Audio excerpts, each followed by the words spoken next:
ಆಗ್ಲೇಬೇಕು ಅಂದ್ರೆ ಹದ್ದಾಗು, ಗಿಳಿ ಆಗ್ಬೇಡ. ಯಾಕಂದ್ರೆ ಗಿಳಿ ತುಂಬಾನೇ ಮಾತಾಡುತ್ತೆ, ಆದ್ರೆ ಎತ್ತರ ಹಾರಕ್ಕಾಗಲ್ಲ. ಆದ್ರೆ ಹದ್ದು ತುಂಬಾ ಕಡಿಮೆ ಮಾತಾಡಿ ಎತ್ತರ ಕಾರುತ್ತೆ. ಮತ್ತೆ ಉಳಿದ ಎಲ್ಲಾ ಪಕ್ಷಿಗಳ ರಾಜ ಒಂದು ಹದ್ದಾಗಿರುತ್ತೆ. ಇವತ್ತು ನಾನು ನಿಮ್ಗೆ 5 ತರಹದ ಪಾಯಿಂಟ್ಸ್ ಹೇಳ್ತಾ ಇದ್ದೀನಿ. ಅದನ್ನು ಪ್ರತಿಯೊಬ್ಬ ವ್ಯಕ್ತಿ ಹದ್ದಿನಿಂದ ಕಲಿಯಲೇಬೇಕು.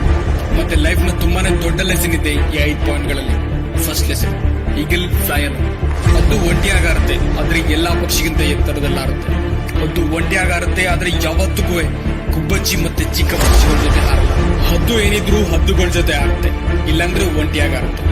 ಇದರಿಂದ ನಾವು ಏನ್ ಕಲಿತೀವಂದ್ರೆ, ನಾವು ಯಾವತ್ತೂ ಸಣ್ಣದಾಗಿ ಯೋಚನೆ ಮಾಡೋ ಜನರಿಂದ ದೂರ ಇರಬೇಕು ಮತ್ತೆ ಒಂಟಿ ಇರಬೇಕು. ಯಾಕಂದ್ರೆ ಇದೇ ಒಂದು ಅವಕಾಶದಿಂದ ನಾವು ನಮ್ಮನ್ನು ಅರ್ಥ ಮಾಡ್ಕೊಳ್ಳುವ ಅವಕಾಶ ಸಿಗುತ್ತೆ. ಸೆಕೆಂಡ್ನೇ ಲೆಸನ್, ಹದ್ದಿನ ವಿಷನ್ ತುಂಬಾನೇ ಕ್ಲಿಯರ್ ಹಾಗೂ ತುಂಬಾನೇ ಸ್ಟ್ರಾಂಗ್ ಇರುತ್ತೆ. ಹದ್ದು ತನ್ನ ಬೇಟೆನ 5 ಕಿಲೋಮೀಟರ್ ದೂರದಿಂದಾನೇ ನೋಡಿರುತ್ತೆ. ಮತ್ತೆ ಒಂದು ಸಾರಿ ಅದರ ಗುರಿ ಕಾಣ್ಬಿಟ್ರೆ ಅದರ ಮುಂದೆ ಎಂತಾನೇ ಕಷ್ಟ ಬರಲಿ, ಅದು ಅದರ ಗುರಿನ ಸಾಧಿಸಿದ ಮೇಲೇನೆ ಆರಾಮಾಗುತ್ತೆ. ಇದರಿಂದ ನಮಗೆ ಒಂದು ದೊಡ್ಡ ಪಾಠ ಸಿಗುತ್ತೆ. ಅದೇನೆಂದ್ರೆ, ನಿಮ್ಮ ವಿಷನ್ ಅಂದ್ರೆ ನಿಮ್ಮ ನೋಟ ಕ್ಲಿಯರಿಟಿ ಮತ್ತೆ ಅದನ್ನು ಸಾಧಿಸಲು ನಮಗೆ ಎಷ್ಟೇ ಕಷ್ಟನೇ ಬರಲಿ, ಅದರ ಯಾವತ್ತೂ ಹಿಂದೆ ಸರಿಬೇಡಿ ಆ ದಿನ. ಥರ್ಡ್ ಲೆಸನ್, ಹದ್ದು ಯಾವತ್ತಿಗೂ ಸತ್ತಿರೋ ಪ್ರಾಣಿಗಳನ್ನ ತಿನ್ನಲ್ಲ, ಅದು ಯಾವಾಗ್ಲೂ ಜೀವಂತ ಭೇಟಿ ಮಾಡುತ್ತೆ. ಇದರಿಂದ ನಾವು ಏನ್ ಕಲಿತೀವಿ ಅಂದ್ರೆ, ನಿಮ್ಮ ಪಾಸ್ಟ್ ಏನಿದೆ ಅದು ಸತ್ತಾಗಿದೆ. ಮತ್ತೆ ನಿಮ್ಮ ಸತ್ತಿರೋ ಕೊಳಿತಿರೋ ಯೋಚನೆಗಳಿಗೆ ನಿಮ್ಮ ಗಮನ ಕೊಡಬೇಡಿ. ಅದರ ಬದಲು ನಿಮ್ಮ ಮುಂದೆ ಬರುವ ಫ್ರೆಶ್ ಜೀವನದ ಮೇಲೆ ಗಮನ ಹರಿಸಿ. ನಿಮ್ಮ ಪಾಸ್ಟ್ ಹಳೆಯ ನೆನಪು ಅದು ನಿಮಗೆ ತೊಂದರೆ ಮಾಡುತ್ತೆ, ಅದನ್ನು ಅಲ್ಲೇ ಇಡಿ ಎಲ್ಲಿ ಅದರ ಜಾಗ ಇದೆಯೋ. ಮತ್ತೆ ನಿಮ್ಮ ಪಾಸ್ಟ್ ನ ಜಾಗ ಪಾಸ್ಟ್ ನಲ್ಲಿ, ಅದಕ್ಕೆ ನಿಮ್ಮ ಪ್ರೆಸೆಂಟ್ ನ ಜಾಗ ಕೊಡಬೇಡಿ. ಯಾಕಂದ್ರೆ ಒಂದು ಸಾರಿ ನಿಮ್ಮ ಪಾಸ್ಟ್ ನಿಮ್ಮ ಪ್ರೆಸೆಂಟ್ ಜಾಗದಲ್ಲಿ ಬಂದ್ಬಿಟ್ರೆ ಆಗ ನಿಮ್ಮ ಪಾಸ್ಟ್ ನಿಮ್ಮನ್ನು ಯಾವಾಗ್ಲೂ ಪ್ರೆಸೆಂಟ್ ನಲ್ಲಿ ಇರೋಕೆ ಬಿಡೋದಿಲ್ಲ. ಪಾಸ್ಟ್ ನಲ್ಲಿ ನಿಮ್ಮ ಜೊತೆ ಎಷ್ಟೇ ಕಷ್ಟ ಆಗಿರ್ಲಿ, ಎಷ್ಟೇ ನೆನಪು, ಆ ಎಲ್ಲಾ ಥಾಟ್ಸ್ ಗಳು ಸತ್ತಾಗಿದೆ. ಮತ್ತೆ ಆ ಹದ್ದಿನ ತರ ಆಗಿ ಅದು ಎಂದಿಗೂ ಸತ್ತಿರೋದನ್ನ ತಿನ್ನೋದಿಲ್ಲ. ಫೋರ್ತ್ ಲೆಸನ್, ಯಾವಾಗ ಬಿರುಗಾಳಿ ಗುಡುಗು ಮಳೆ ಬರುತ್ತೋ ಆಗ ಹದ್ದು ತುಂಬಾನೇ ಎಕ್ಸೈಟ್ ಆಗುತ್ತೆ. ಯಾವಾಗ ಮಳೆ ಆಗುತ್ತೋ ಎಲ್ಲಾ ಪಕ್ಷಿಗಳು ಬಚ್ಚಿಟ್ಕೊಂಡು ಕೂತ್ಕೊಳ್ಳುತ್ತೆ, ಆದ್ರೆ ಹದ್ದುಗೆ ತುಂಬಾನೇ ಮಜಾ ಬರುತ್ತೆ.